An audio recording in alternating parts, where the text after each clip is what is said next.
کہ حضور علی المرتضیٰ شیر خدا مشکل کشا رضی اللہ تعالی عنہ کی پیدائش کے بارے میں جو بات بیان کی جاتی ہے اس پر کیا نقطہ نظر اپنانا چاہیے؟ جب گفتگو ہوتی ہے اور گفتگو بھی بطور خاص جب کسی تناظر میں اور تساوی میں کی جائے تو وہاں بعض اوقات لوگ حقیقت کا دامن چھوڑتے ہوئے نظر آ جاتے ہیں اور وہ حقائق کو محض اپنی بات ثابت کرنے کے لیے جھٹلانا شروع کر دیتے ہیں یا اس کی اہمیت کا احساس کم ہو جاتا ہے۔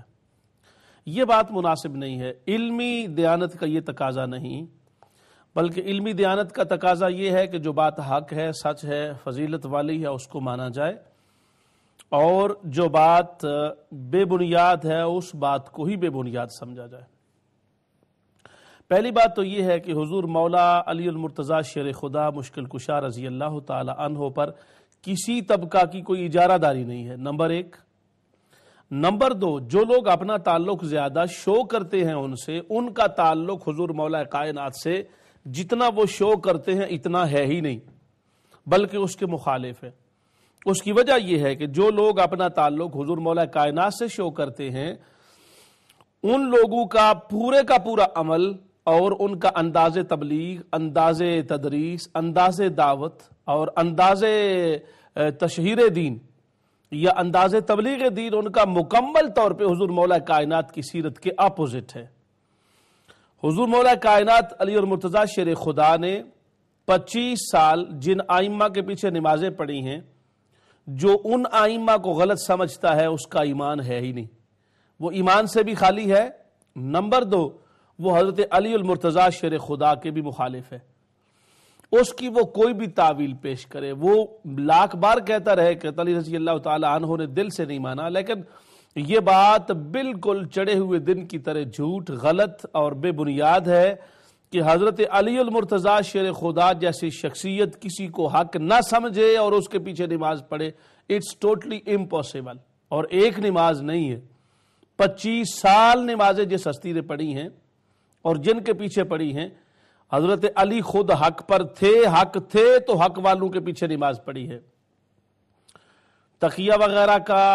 وہ کرنے کا یہ تصور حضور مولا کائنات کی عظمت کے بالکل خلاف ہیں۔ اور حضرت علی المرتضیٰ شیر خدا آپ کی ذات پاک تو ویسے ہی شجاعت کا، بصالت کا، بہادری کا، دلیری کا، جرأت مندی کا آپ استعارہ ہیں۔ یعنی استعارہ کا مطلب یہ ہے کہ آپ کی شجاعت تو ضرب المثل کی حیثیت رکھتی ہے۔ وہ شخصیت جس کی شجاعت ضرب المثل کی حیثیت پورے اسلام کی دنیا میں رکھتی ہو،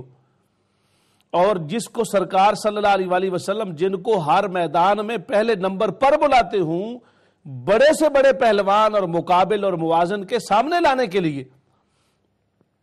اور یہ فرمائیں کہ جس کے ہاتھ پر اللہ تبارک و تعالیٰ فتح دے گا اور اللہ اور اس کے رسول اس سے پیار کرتے ہیں، وہ اللہ اور اس کے رسول سے پیار کرتا ہے، وہ ہستی کس طرح معاذ اللہ 25 سال وہ ہستی غلط کام دیکھتی رہے اور خاموش رہے، اور غلط کام بھی ایسا کہ جو یعنی حرام اور حلال کے درجے کا ہو۔ تو یہ بات بالکل ایسی ہے کہ جیسے چڑھے ہوئے دن کو کہنا کہ اندھیرا ہے، سورج کو نہ ماننا، سورج کی اہمیت کو نہ ماننا۔ علی المرتضیٰ شیر خدا سے ان لوگوں کا کوئی تعلق نہیں ہے جو آپ کے عمل، آپ کے قول، آپ کے فعل کو نہیں مانتے، پہلی بات۔ دوسری بات یہ ہے کہ وہ طبقہ جو اس بات کی طرف آتا نہیں ہے، حضرت علی رضی اللہ تعالی عنہ کا نام، آپ کا نعرہ، آپ کی بات، آپ کی تعریف، آپ کے فضائل، حضور مولا کائنات علی المرتضیٰ شیر خدا کی جو متفرد شانیں ہیں ان کا بیان جن کو اچھا نہیں لگتا، وہ پھر آپ کی اچھی باتوں کا بھی انکار کرنے کی کوشش کرتے ہیں۔ اور ہم الحمدللہ اہل سنت درمیان میں ہیں، ہم نہ ادھر ہیں نہ ادھر ہیں، ہمارا بالکل سیدھا صراط مستقیم کا طریقہ ہے، اور ہم الحمدللہ صراط مستقیم پر ہیں۔ ہم حضور مولا کائنات کے وہ جزوی تفردات اور ان کی منفرد کوالٹیز ان کو ہم الحمدللہ۔ ناظرین گرامی، میں یہ بات کر رہا تھا کہ ہم الحمدللہ اہل سنت درمیان والی کیفیت میں ہیں، صراط مستقیم پر ہیں، امت وسطیٰ کے مدلول کامل ہیں الحمدللہ۔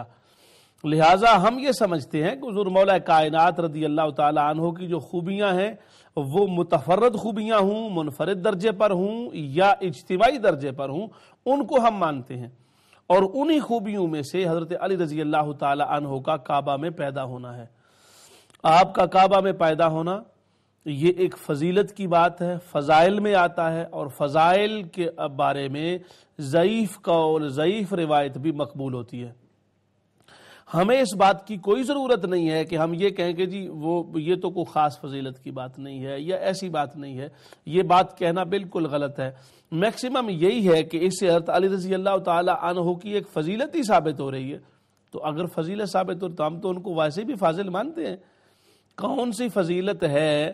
جو ہم حضرت علی رضی اللہ تعالی عنہ جو سرکار نے ان کو دی ہے وہ ہم نہیں مانتے؟ ہم تو الحمدللہ تمام سرکار کی طرف سے عطا کردہ فضیلت مولا کائنات علی المرتضیٰ شیر خدا کا کعبہ میں پیدا ہونا یقیناً فضیلت والی بات ہے، اور ہم اس فضیلت کو مانتے ہیں، ہم اس کا انکار نہیں کرتے ہیں۔ اور فضیلت کے باب میں جس درجے کی حدیث چاہیے ہوتی ہے اس درجے کی وہ حدیث پاک ہے۔ جو لوگ یہ کہتے ہیں، اور یہ بات بالکل صحیح بات نہیں ہے، جنہوں نے ایم خان صاحب نے جن لوگوں کی بات کی ہے کہ جی وہ ننگے کعبہ میں طواف کرتے ہیں، اگر یہ بات کریں گے تو پھر ان ساری باتوں کا کیا بنے گا کہ ننگے طواف کرنے والا امر تو پھر تب ہی ختم ہوا نا جب سرکار نے مکمل طور پہ کعبہ کے ماحول پر قبضہ کر لیا اور اسلام کی طاقت شو ہو گئی، تب بھی ان کی بری رسمیں مکمل طور پہ ختم ہوئی نا۔ جب تک ان کا قبضہ رہا کافروں اور مشرکوں کا تو مشرکانہ باتیں تو جاری رہیں، اور اس دوران پھر جتنے کعبہ سے متعلق نیک کام ہوتے رہے ان سب کی نفی کریں گے۔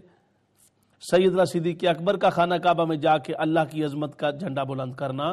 نبی پاک صلی اللہ علیہ وآلہ وسلم کا خانہ کعبہ کے اندر جا کر پردوں کے اندر چھپ کر رب ذوالجلال کی بارگاہ میں تلاوت آیات کرنا، چھپ کے میں ایمانہ ہائیڈ اس معنی میں نہیں لے رہا، ایک آقا سرور کائنات کا انداز تھا کہ آپ غلاف کعبہ کے اندر خاص کیفیت کو پیدا کرنے کے لیے۔ سیدنا صدیق اکبر رضی اللہ تعالی عنہ نے جب آ کے اعلان کعبہ میں کیا تو اس وقت لوگ ننگے طواف نہیں کرتے تھے، سرکار خود تشریف لاتے تھے تو وہ یہ اپنا برا، لیکن ان کے برے اور غلط عمل کی وجہ سے سرکار نے اچھا عمل نہیں روکا ہے۔ یہ سنت ہے۔ اصل طریقہ یہ ہے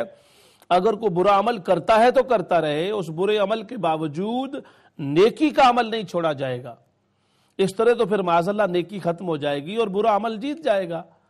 تو یہ کہنا کہ طواف اس وقت کعبہ میں یہ ہوتا تھا اور کعبہ میں وہ ہوتا تھا تو وہ کیسے ہو گیا، یہ بات بالکل غلط ہے، اور یہ استدلال ہی غلط ہے، یہ استدلال ہی بیس لیس ہے،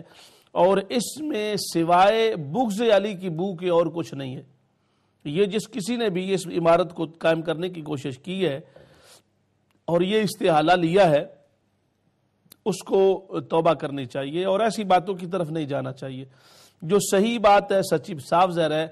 حضرت علی المرتضیٰ شیر خدا کے کعبہ شریف میں پیدا ہونے سے نہ تو ان کی افضلیت کلی ثابت ہوتی ہے کیونکہ جزوی فضیلت ہم ان کی مانتے ہیں، دو امام اہل سنت رحمۃ اللہ تعالی علیہ کے فرمان اور عقیدہ کی وضاحت کے مطابق ہم سیدنا صدیق اکبر کو بھی من کل الوجوہ افضل نہیں مانتے ہیں۔ یعنی یہ نہیں ہے کہ آپ ہر خوبی میں افضل ہیں، نہیں، بعض خوبیاں ایسی ہیں جن میں عشق میں دیکھے تو بلال سب سے ٹاپ پر ہیں، سختیاں برداشت کرنے میں دیکھے تو بلال کا کوئی ثانی نہیں ہے صحابہ کی جماعت میں۔ تو ہر ایک کا ایک اپنا لیول ہے، ان جزوی صفات میں کوئی بھی آگے بڑھا ہوا ہو سکتا ہے، اور ننگا ہونا کعبے کے طواف کا کسی فضیلت والی بات کو یا کسی اچھے عمل کو مانے نہیں ہے۔